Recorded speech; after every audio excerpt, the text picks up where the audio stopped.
ओम शांति। आज 8 अक्टूबर 2022 आज की साकार मुरली रंगीन बड़े बड़े अक्षरों में पढ़ें, सुने और मंथन करें। मीठा मीठा बाबा कहते, मीठे बच्चे तुम्हारी पढ़ाई बुद्धि की है। तुम्हारी जो ये पढ़ाई है, ये पढ़ाई किसकी है? बुद्धि की। बुद्धि को शुद्ध करने के लिए प्रवृत्ति में बहुत युक्ति से चलना है।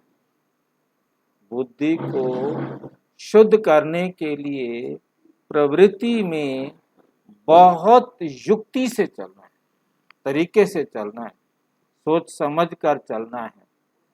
खान पान की परहेज रखनी। बोला कोई भी चीज खान पान में बहुत ज्यादा परहेज रखनी है।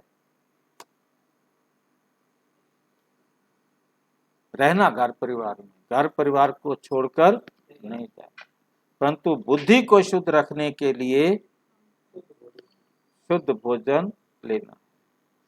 प्रश्न, ईश्वर की कारोबार बड़ी वंडरफुल और गुप्त है, कैसे?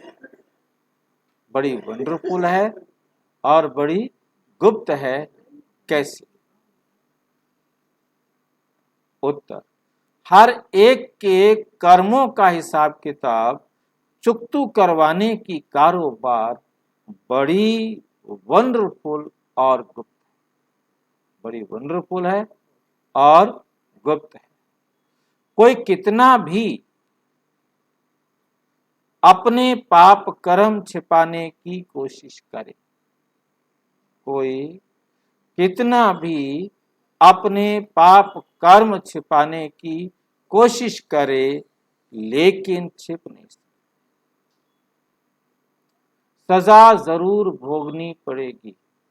अच्छे कर्म किए हैं तो उसका सुख भी मिलेगा, बुरे कर्म किए हैं तो उसका दुख भी मिलेगा, कोई छुपा नहीं सकता।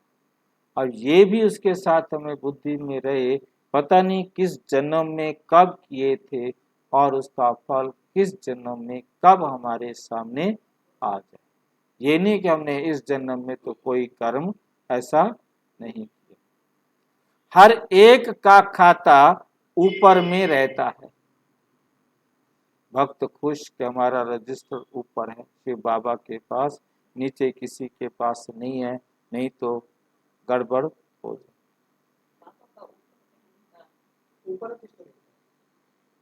मतलब बाबा जो यहाँ कह रहे हैं वो यही है।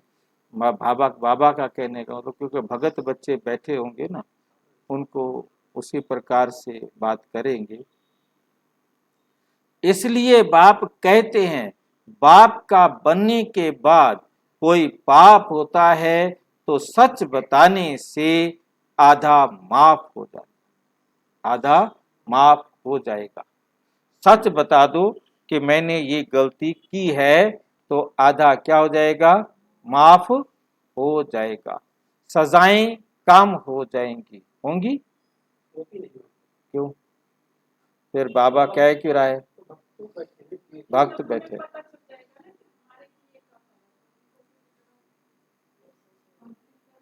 सामना करने की शक्ति आ जाएगी, आगे फिर हम कोई गलती नहीं करेंगे। यदि नहीं बताते, आगे कहा है छिपाओ मत। कहा जाता है कख का चोर सो लख का चोर, छिपाने से धारणा हो नहीं। फिर आप अपने में सुधार नहीं कर सकेंगे। और आपने बता दिया और बाबा ने आपको रास्ता दिखा दिया और आपके जीवन में सुधार आ गया, तो पाप बढ़ने से रुक गए तो बचाव हो गया ना। यदि नहीं बताते तो बीमारी बढ़ती चली जाती।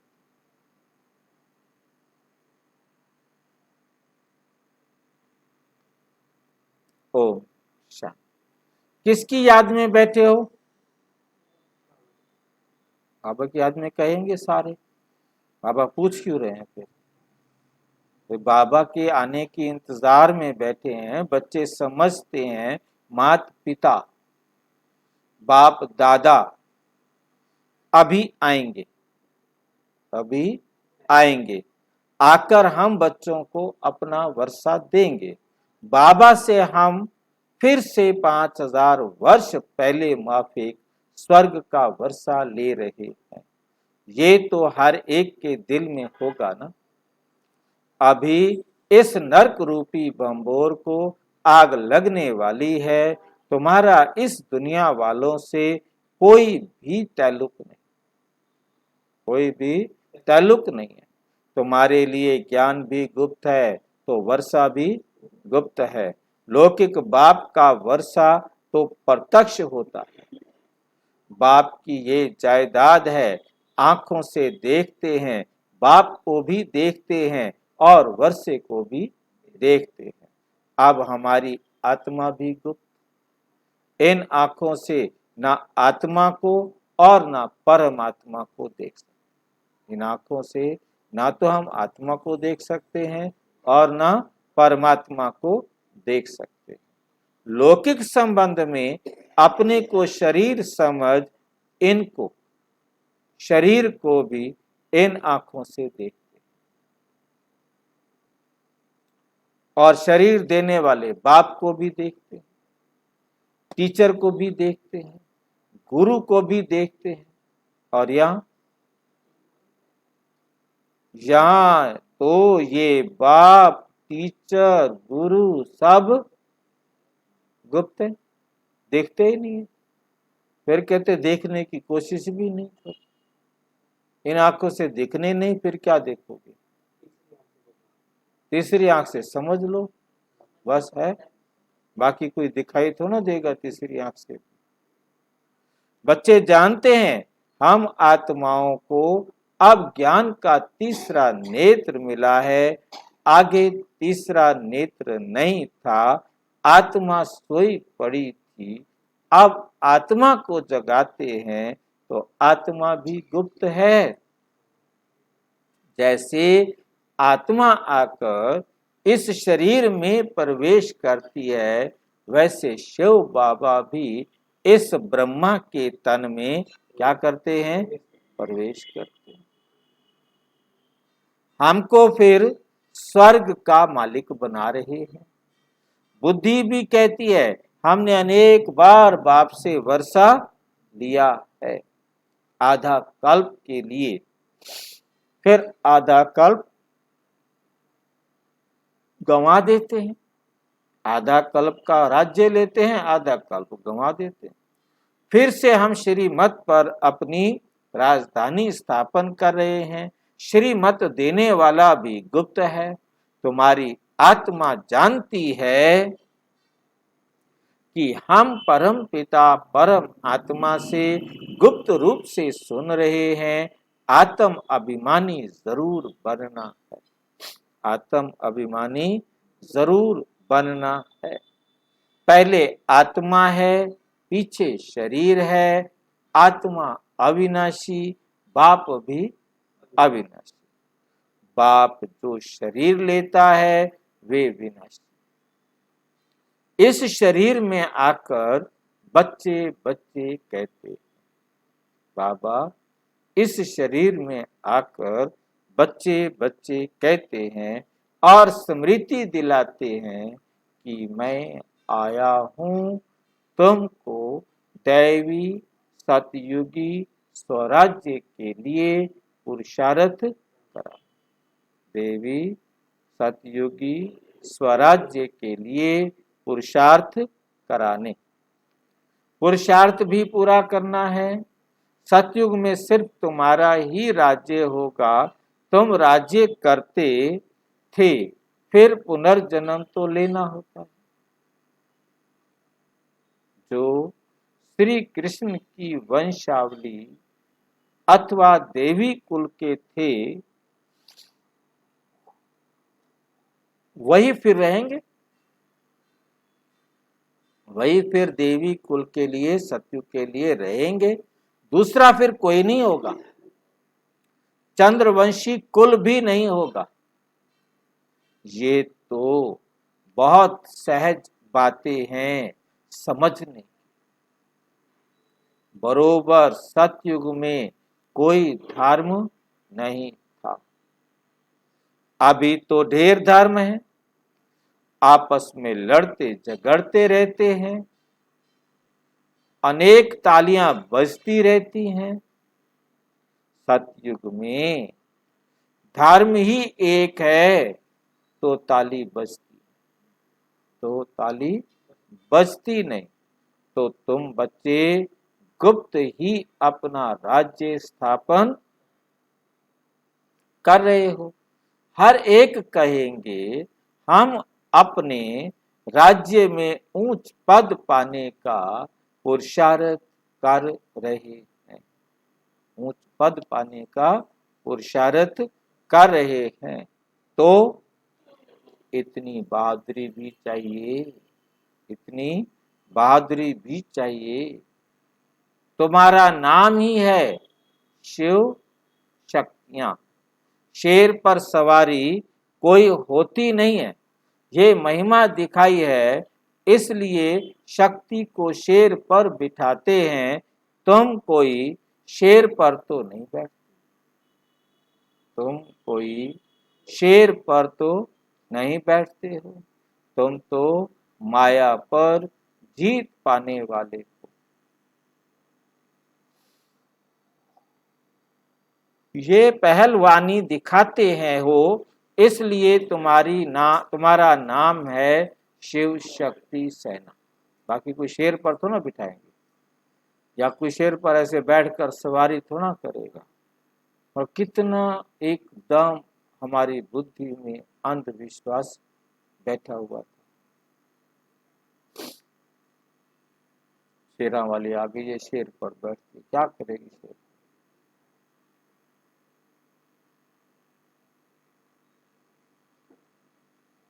यूं तो गोप भी हैं, परंतु मेजॉरिटी माताओं की अपवित्र प्रवृत्ति मार्ग से पवित्र प्रवृत्ति मार्ग में तुम ले आते हो। तुम जानते हो सतयुग विष्णुपुरी में हम बहुत सुखी थे, पवित्रता सुख शांति सब कुछ था। यहाँ तो कितना दुख है, यहाँ तो कितना दुख है। घर में बच्चे कपूत होते हैं तो कितना तंग करते हैं, वहां तो सदैव हर्षित रहते हैं। तुम जानते हो बेहद का बाप फिर से बेहद का सुख देने आया है। बाप कहते हैं बलग्रस्त व्यवहार में रहो, बलग्रस्त व्यवहार में रहो, सिर्फ बुद्धि में ये धारण करो, सिर्फ बुद्धि में ये धारण करो। ये पढ़ाई बुद्धि की है। घर में रहते श्रीमत पर चलो, खान पान से भी असर लग जाता है, क्योंकि जैसा खान पान करेंगे उससे भी असर पड़ता है। इसलिए युक्ति से चलना, झगड़ा भी नहीं हो और परिवार भी ठीक चलता रहे और हम भी अपना ठीक चलते। युक्ति का मतलब बड़ी युक्ति से समझाना है कि ये मुझे नहीं खाना, ताकि उनको बुरा भी नहीं लगे, डॉक्टर ने मना किया है या मुझे अच्छा नहीं लगता। सिर दर्दी करता, डॉक्टर पर भी ब्लेम लगा, मुझे इसको देखकर उल्टी आती, मैं नहीं खा सकता। जबरदस्ती तो ना कि भाई ये खाना ही है, युक्ति को ना यूज करो। हर एक कर्म बंधन अपना, कोई बांधेली है, कोई बंधन मुक्त है, कोई तो चतुराई से भूं भूं कर छुट्टी ले लेती है। युक्तियां तो बहुत समझाई हैं। बोलो बाप का फरमान है, क्या फरमान है बाप का? पवित्र बनो, पवित्र बनो। मैं तुम्हें भक्ति का फल देने आया हूं, तो जरूर भगवान की मत पर चलना पड़े, तब ही बिगर सजा खाए हम जीवन मुक्ति, मुक्ति जीवन मुक्ति को पाएंगे। बिना, क्योंकि सजाएं खानी पड़ेगी ना। यदि भगवान की मत पर चलेंगे तो बिगर सजा खाए हम मुक्ति और जीवन मुक्ति को पाएंगे।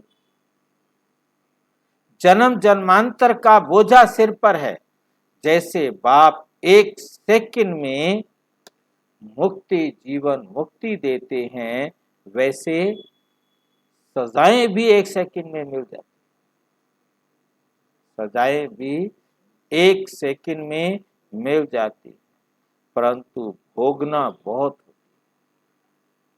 भोगना बहुत होती है। जैसे काशी कलवट खाते हैं तो वे थोड़े समय में बहुत सजाएं खाते, क्योंकि ऊपर से गिरना, शरीर के टुकड़े टुकड़े होना, दर्द तो होगा ही ना। थोड़ी देर में नहीं, हिसाब किताब चुकतू करने के लिए तो कूदे थे ना। जो हिसाब किताब वहां तक था वो चुकतू होगा, आगे वाला थोड़ा हो जाएगा। तो बाकी आत्माओं के साथ भी तो हिसाब किताब है ना। उस समय तो हिसाब किताब चुकत हुआ। मान लो किसी ने मुझे थप्पड़ मारा, अब उसके साथ एक हिसाब किताब तो चुकत हो गया ना। अब बाकी जो रहा हुआ है वो तो करना पड़ेगा ना। लास्ट एक्शन, आखिरी।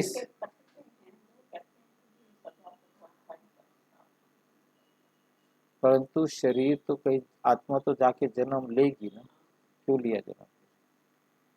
तो आत्मा को परम धाम चले जाना चाहिए था।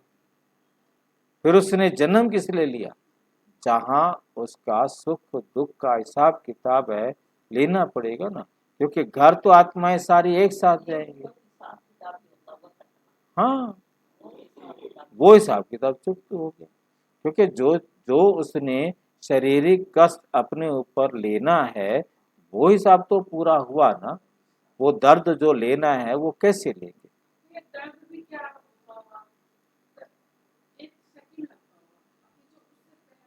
एक सेकंड नहीं लगता है। आपने कभी छिपकली को देखा करते हुए? कितनी देर तक उसको आराम नहीं आता। आपने मुर्गे को तो देखा नहीं होगा करते हुए, देखा है ना। तो मुर्गा कितनी देर तक फड़फड़ाता रहता है। हाँ, हाँ जी।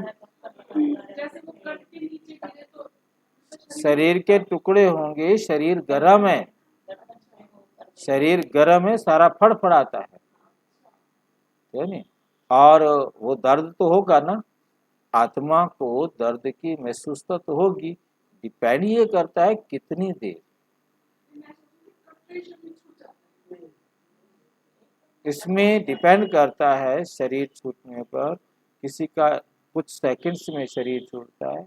अब यदि प्रॉपर धार तेज नहीं है, प्रॉपर कटा नहीं है, तो ज़्यादा देर भी लग जाती है नहीं। गंडासा चलाने वाले पर भी डिपेंड करता है कि गंडासा जोर से मारा है। हाँ, तो उसके भैंस जब तड़पती है, गाय जब तड़पती है, उसको दिखाते हैं ना कितनी देर तक तड़पती रहती है। एकदम ऐसे नहीं होता है कि ठीक है लगा और वो चला गया, करते ही चला गया। हाँ जी, हाँ, फड़फड़ाते हैं काफी देर तक। गाय भैंस भी बहुत फड़फड़ाते हैं। हाँ, बहुत फड़फड़ाते हैं। यानी इसलिए मुस्लिम जो है उनके अंदर दो मत है, एक है झटका और एक है हलाल। झटके में बहुत तड़पना होता है, हलाल में नहीं तड़प। नहीं जी, नहीं, झटके से तो गया, वो तो शरीर उसमें बहुत ज्यादा तड़पता है। हलाल में क्या होता है कि यहाँ से मोटी नस जिसमें खून होता है उसको काट देते हैं, वहां से खून निकलता जाता है, अब सुई चुभने का सही दर्द हुआ, खून निकलने लग गया, धीरे धीरे उसका सारा खून निकल जाता है और वो गिर पड़ता है। उसमें वो तड़पन नहीं है, दर्द नहीं है, उसमें वो पेन नहीं है जो तड़पने वाला, काटने में है पेन। इसके अंदर धीरे धीरे उसका शरीर बेहोश होता जाएगा और बेहोश होते होते मर जाएगा। हाँ हाँ जी, नहीं मुर्गा तो तड़पता है, मतलब मेरा कहने का हलाल वाले में तड़पन ना होने का कारण ये है, ये क्यों काटते हैं उंगली, हाथ क्यों काटते हैं सुइयों से, ब्लड का नस काटते, नस काटने से क्या है कि ब्लड आपका चला जाएगा, बस इतना दर्द होगा जो टीके लगने वाला है, और कोई दर्द नहीं होगा। और जैसे जैसे खून मोटी नस में से निकल जाएगा फिर शरीर में आप शिथिल होते जाएंगे एकदम, फिर छुट्टी, मतलब एकदम, मतलब ऐसा पेन नहीं होगा जो दर्द वाला, चुभने वाला, कटने वाला पेन है, वो नहीं होगा। मतलब इसमें, मतलब ये इस प्रकार की। और जो लटकते हैं वो भी बहुत तड़पते हैं, ये नहीं होता कि गर्दन टूट गई तो हो गया, नहीं। हाँ, वो खड़ा खड़ा लाते मारता रहता है, ठीक, बहुत बहुत दर्द होता है। मतलब ये नहीं सिर्फ एक झटका लगा और हो गया काम, मर तो गया परंतु तड़पा जरूर वो, चाहे वो 1 मिनट, चाहे 2 मिनट, चाहे 1.5 मिनट या आधा मिनट, जो भी उसका पार्ट है, ठीक है। क्योंकि फंदा लगना और गिटक का दबना और सांस का रुकना, सांस रुकी है। अब सोचे सांस आप किसी का नाक बंद कर दो तो तड़पना हो जाता है नहीं, सारा शरीर हाथ पर मारेगा तो वहां भी तो उसने हाथ पर वही है, वही तो नस को रोक दिया, सांस को ही तो रोक दिया गले में, और क्या किया है। हाँ हाँ, ठीक है, अब सारे मुरली सुनने वाले परेशान हो जाएंगे कि ये क्या हो रहा है बाबा के, है ना?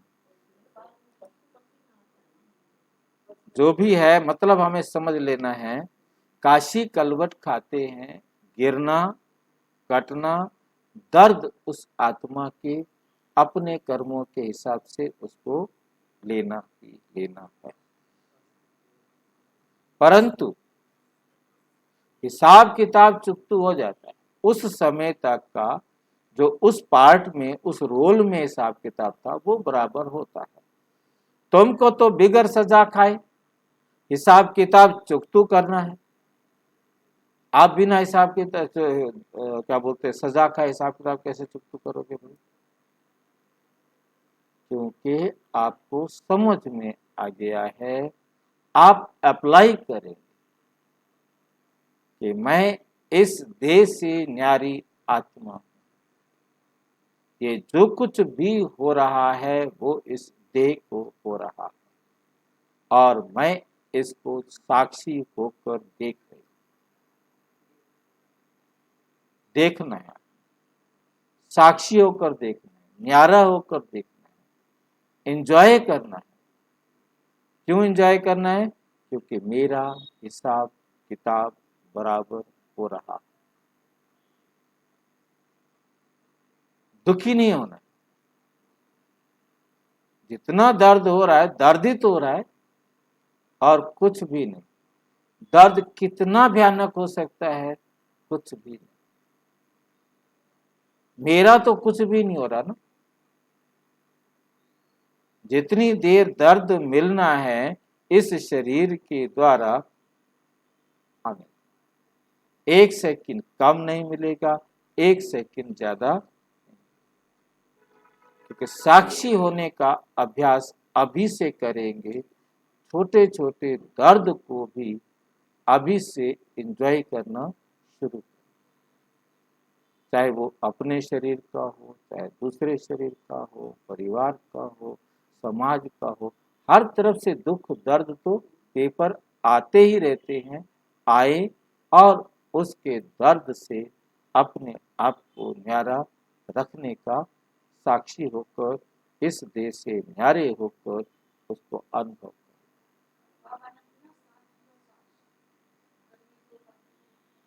बाबा साथी का मतलब बाबा की श्रीमत पर साक्षी बन जाओ, सजा ना खानी पड़े, बाबा को याद करना अच्छा है। विनाश भी सामने खड़ा है, विनाश काले पांडव की प्रीत बुद्धि बाप ने सन्मुख आकर प्रीत रखवाई है। बाबा ने सम्मुख आकर क्या किया है? प्रीत रखवाई है। बाकी औरों से प्रीत रख क्या करेंगे? बाकी औरों से प्रीत रख कर क्या करेंगे? वे सब खलास हो जाएंगे। बाकी सब क्या हो जाएगा? खलास हो जाएगा। एक बाप को याद करना है और हड्डी पुरुषार्थ करना है। एक बाप को याद करने का हड्डी पुरुषार्थ करना है। बाहर से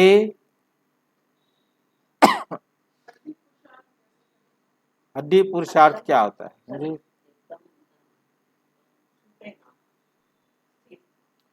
हड्डी मना कठिन, सख्त, मजबूती से, मतलब इतना पुरुषार्थ करना है, जरा भी उसमें हल्के नहीं बने, कमजोर नहीं बने।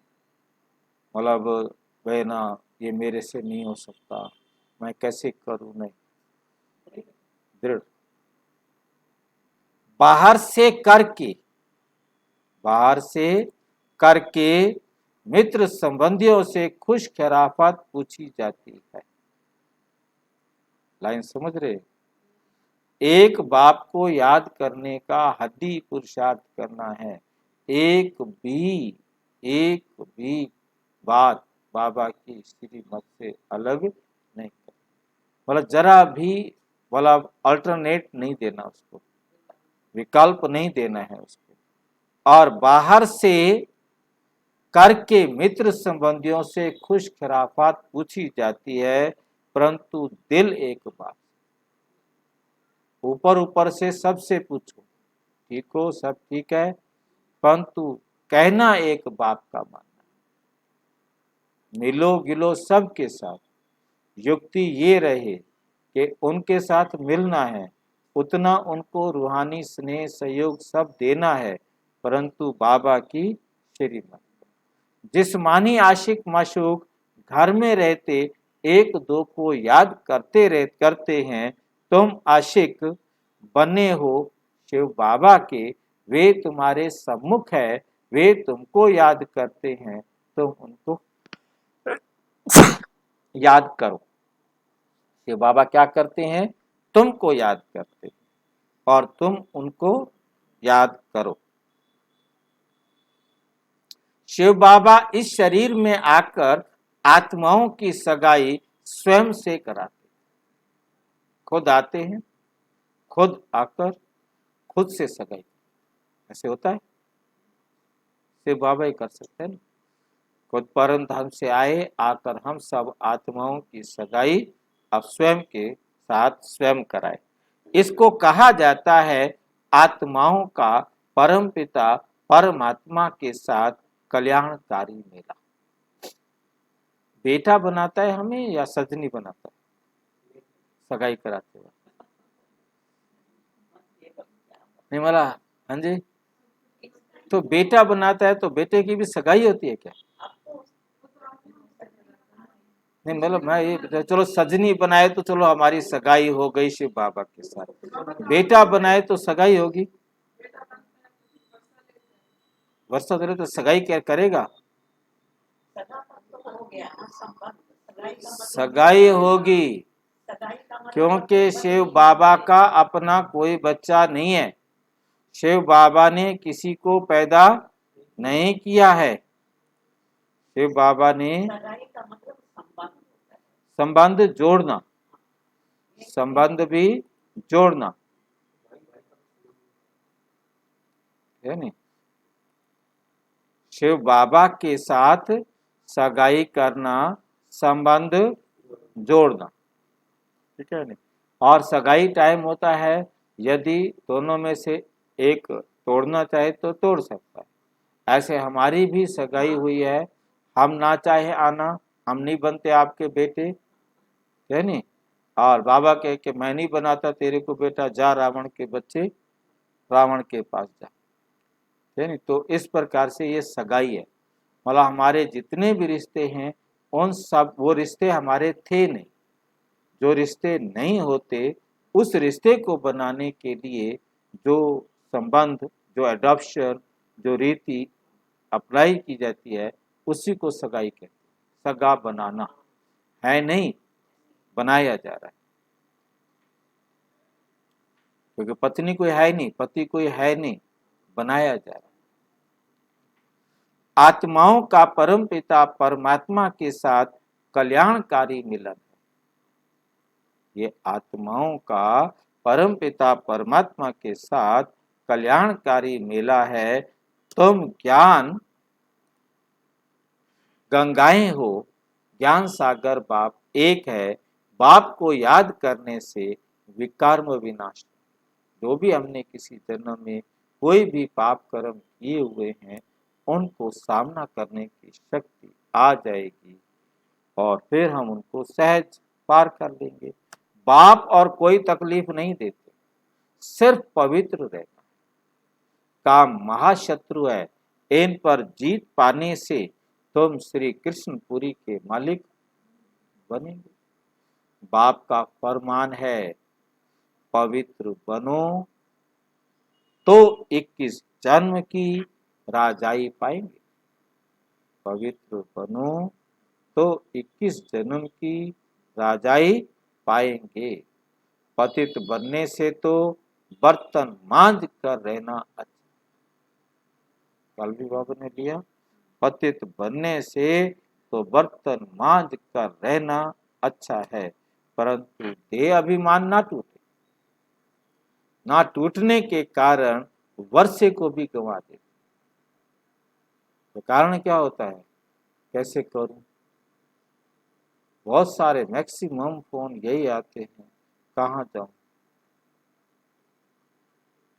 पढ़ी लिखी हूं नहीं, बर्तन साफ करना है, परिवार की बेइज्जती है, फिर मरो।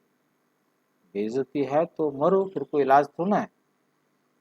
बाबा वही कहते हैं कि देह अभिमान है ना, बेइज्जती है, परिवार की बेइज्जती है, खानदान की बेइज्जती है, जाति की बेइज्जती है, इसकी को देखो। फिर अभिमान ना टूटने के कारण वर्षे को भी गंवा देते।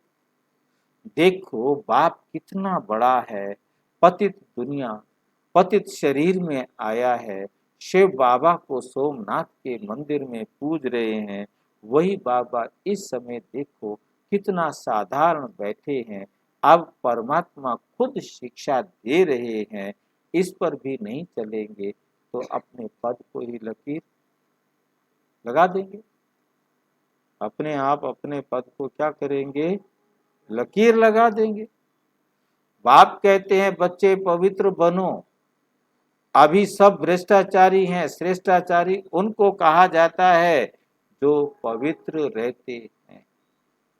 गवर्नमेंट ने सन्यासियों का झुंड बनाया है कि तुम सबको श्रेष्ठाचारी बनाओ, परंतु श्रेष्ठाचारी तो होते ही सतयुग में है।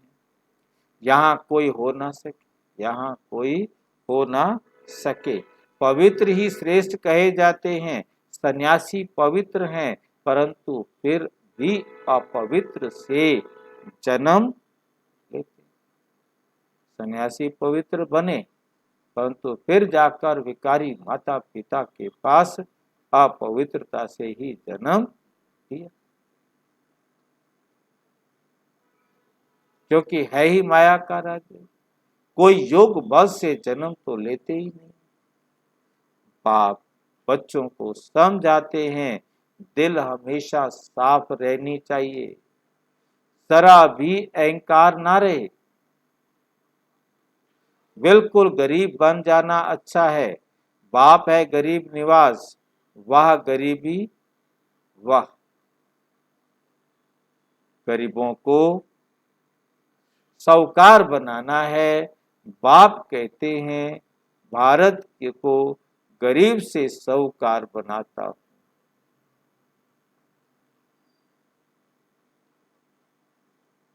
भारतवासी ही बनेंगे, और बनेंगे वे भारतवासी में भी जो श्रीमत पर चलेंगे, वही स्वर्ग के मालिक बन सकेंगे। बाप सहज राज योग सिखलाते ही हैं, श्री कृष्णपुरी अथवा स्वर्ग का मालिक बनने के लिए बाप का फरमान है, पवित्र बनो। और कोई मनुष्य को हम गुरु नहीं मानते। जास्ती खिटपिट होती है पवित्रता पर, जास्ती खिटपिट होती है पवित्रता पर। किसको मार मिलेगी, घर से निकाल देंगे तो वो क्या करेगी? भाई पति मारता है, कहता है भाग जाए यहां से, निकल जाए यहां से। बाप उनको शरण देते हैं, तब देते थे, परंतु ऐसे भी नहीं कि बाप पास आकर फिर उसको पति याद आए, संबंधी याद आए और नुकसान करते,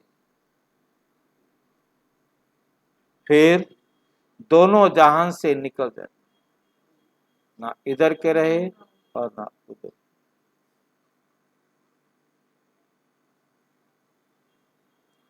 ज्ञान की धारणा नहीं करते तो सुधरते नहीं, पुरानी ही चाल चलते रहते हैं। यहाँ तो कोई भी पाप नहीं करना चाहिए, यहाँ तो कोई भी पाप नहीं करना चाहिए। तुमको तो पुण्य आत्मा बनना है। श्रीमत के आधार पर अपने आप से पूछो, ये पाप है व पुण्य है, ये पाप है व पुण्य। चेक करो बाबा की श्रीमत। बाबा समझाते हैं जो भी पाप किए हैं वो बाप को सुनाने से आधा पाप मिट जाएगा, आधा पाप मिट जाएगा।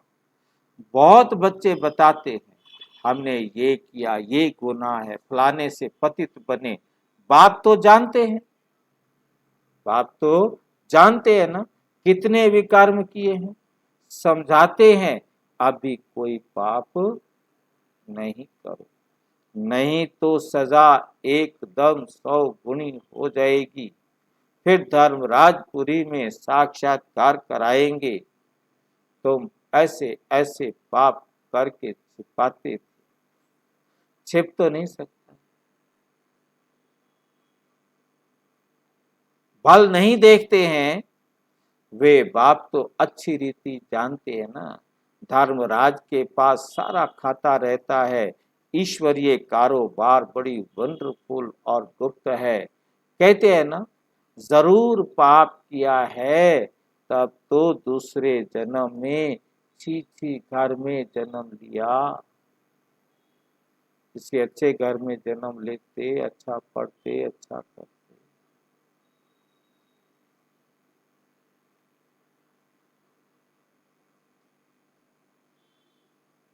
तो जरूर जमा होता है ना, ऊपर में खाता तो है ना, अभी वे खाता यहाँ है। इसलिए बाप समझाते रहते हैं कि सब अब कोई पाप नहीं करना।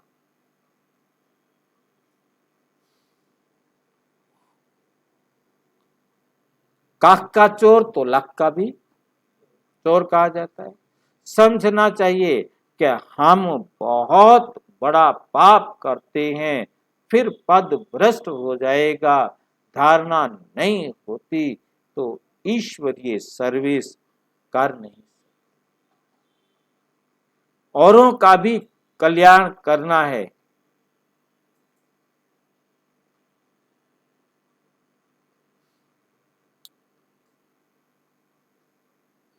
ऐसे समय बर्बाद करेंगे, पाप करते रहेंगे तो पद कम हो पड़ेगा, फिर कल्पांतर के लिए वे पद हो जाएगा। इसलिए जितना हो सके पुरुषार्थ करना है। पूछते हैं बाबा के पास क्यों आते हो? बाबा के पास क्यों आते हो? कहते हैं सूर्यवंशी राजधानी का वर्षा लेने तो श्रीमत पर जरूर चलना पड़े।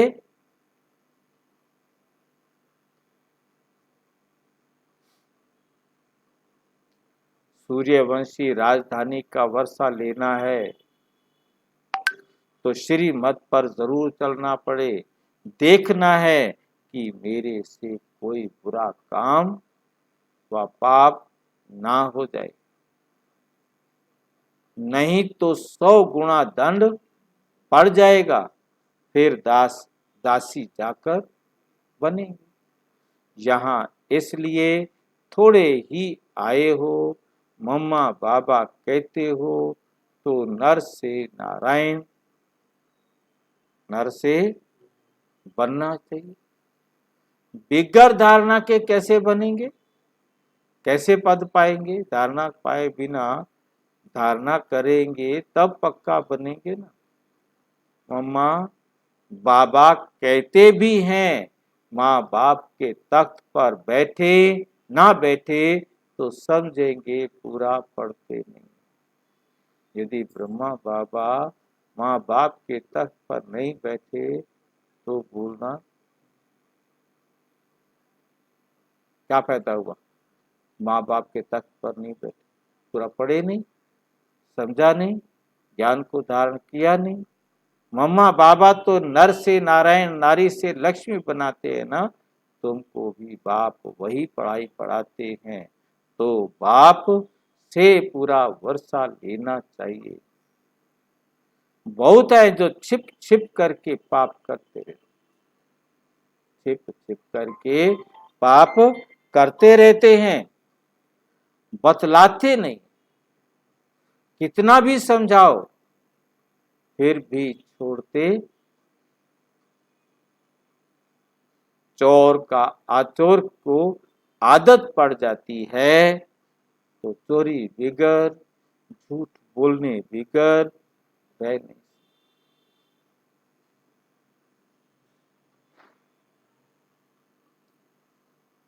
सच्चे बाप के साथ सच ही बोलना है। बाप को बतलाना चाहिए कि हमसे ये पाप हुआ, हमसे ये पाप हुआ, क्षमा करो।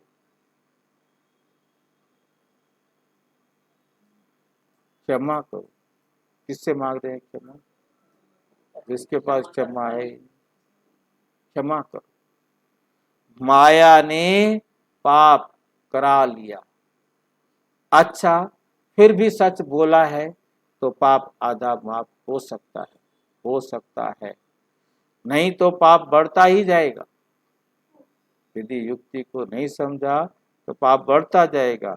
कोई कहते हैं धंधे में पाप होता ही है, व्यापारी लोग पाप करते हैं तो धर्मो भी निकालते हैं, हर साल क्या करते हैं? धर्मो भी निकालते कि पाप कम हो जाए, पाप करके फिर पुण्य में पैसा लगा दिया वे भी अच्छा। और आपने कोई पाप किया, उसका आपको पुण्य का काम कर दिया फिर भी अच्छा। डूबी नाव से लोहा,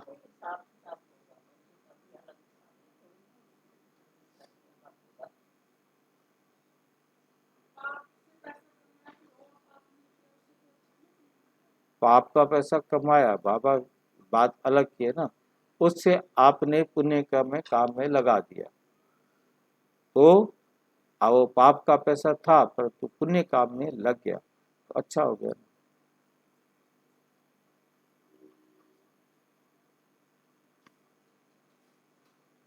डूबी नाव से लोहा निकले वो भी अच्छा। डूबी नाव से तो जो कुछ भी मिला डूबी नाव से मिला ना, कुछ तो ले लिया, बेटर देन नथिंग। ये बाप तो स्वर्ग की स्थापना करते हैं तो सब पुण्य में ही चला जाएगा। दान पुण्य करने वाले को मिलता तो है ना।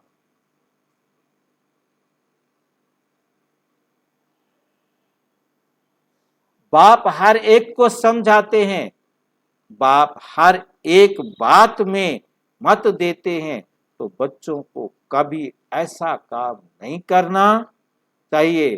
परंतु माया छोड़ती नहीं है, माया छोड़ती नहीं है। अच्छी अच्छी चीज देखेंगे तो झट खा ले या उठा ले। ऐसे ऐसे पाप कर्म करने से अपना ही पद भ्रष्ट कर लेते हैं। कई बच्चे बाबा बाबा कहकर फिर हाथ छोड़ और हाथ छोड़ देते हैं। हाथ छोड़ा फिर क्या हाल होगा, फिर क्या हाल होगा, एकदम ही कच्चा खा लेगी। क्या कहेगी, कच्चा ही खा ले। फिर वे कोड़ी का भी नहीं रहता। नंबरवार तो होते हैं ना, सुख धाम में तो सुखधाम में तो कोई राजाई होती करते हैं, कोई फिर साधारण भी होंगे। आएंगे तो सुखधाम में प्रजा भी बनेंगे, राजे भी बनेंगे, पहले नंबर वाले भी बनेंगे, लास्ट नंबर वाले बनेंगे।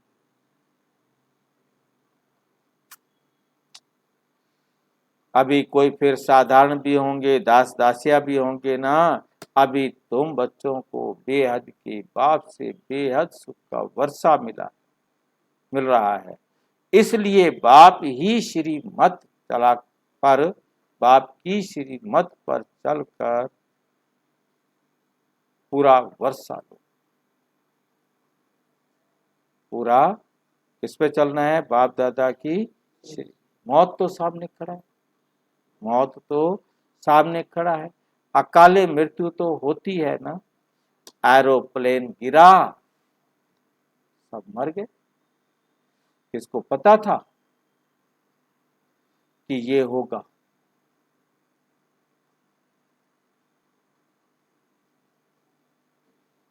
मौत सिर पर खड़ा है, इसलिए कोशिश करके बाप से पूरा वर्षा लेना चाहिए।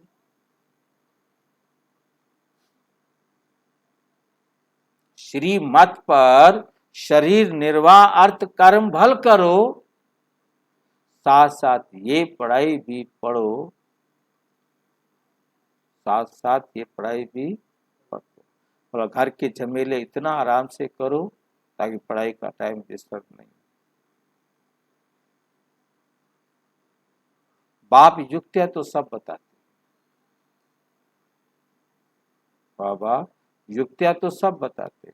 पुरुषार्थ कर पवित्र भी रहना है, पुरुषार्थ करके पवित्र भी रहना है। झाड़ू लगाना, बर्तन मांजना अच्छा है अपवित्र बनने से, परंतु देही अभिमानी बनना। पवित्रता का मान तो है ना, मान तो है ना। पवित्र नहीं बनेंगे तो पद भी नहीं पाएंगे। ये सब बच्चों को समझानी दी जाती है। बच्चे तो वृद्धि को पाते रहते हैं, पाते रहेंगे। प्रजा भी बहुत बननी है। एक राजा को कितनी रानियां होंगी, कितनी प्रजा होगी।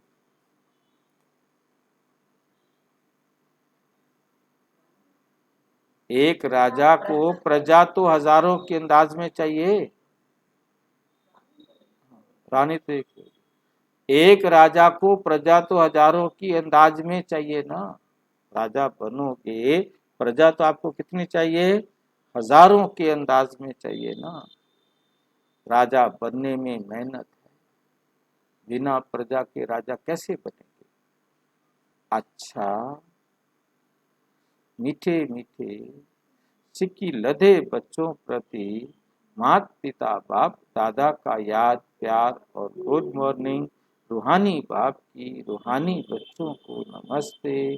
हम रूहानी बच्चों की रूहानी बाप दादा को नमस्ते नमस्ते।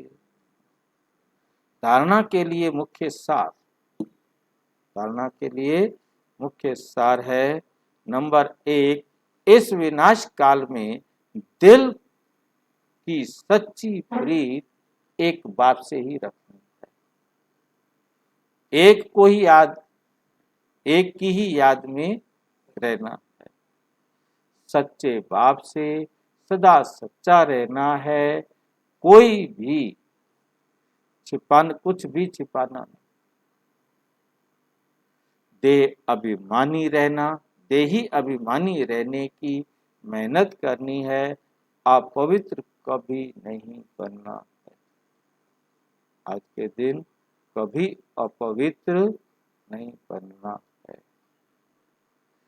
वरदान, दुख की लहरों से न्यारे रहे, प्रभु प्यार का अनुभव करने वाले, खुशी के खजाने से संपन्न भव।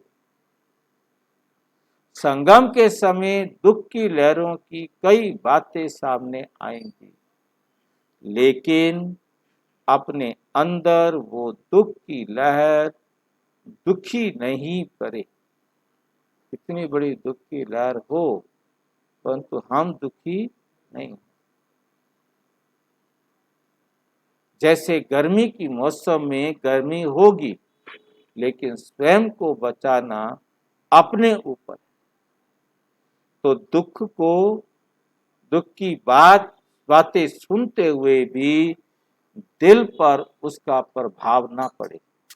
जब ऐसे दुख की लहरों से न्यारे बनो, तब तो प्रभु का प्यारे बनेंगे। जो ऐसे न्यारे और परमात्म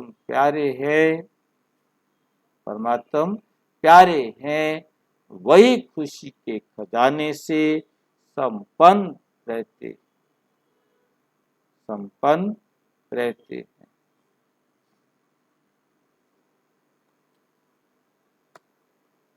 स्लोगन है, त्रिकालदर्शी व त्रिनेत्री वे हैं जो माया के बहुरूपों को सहज ही पहचानते।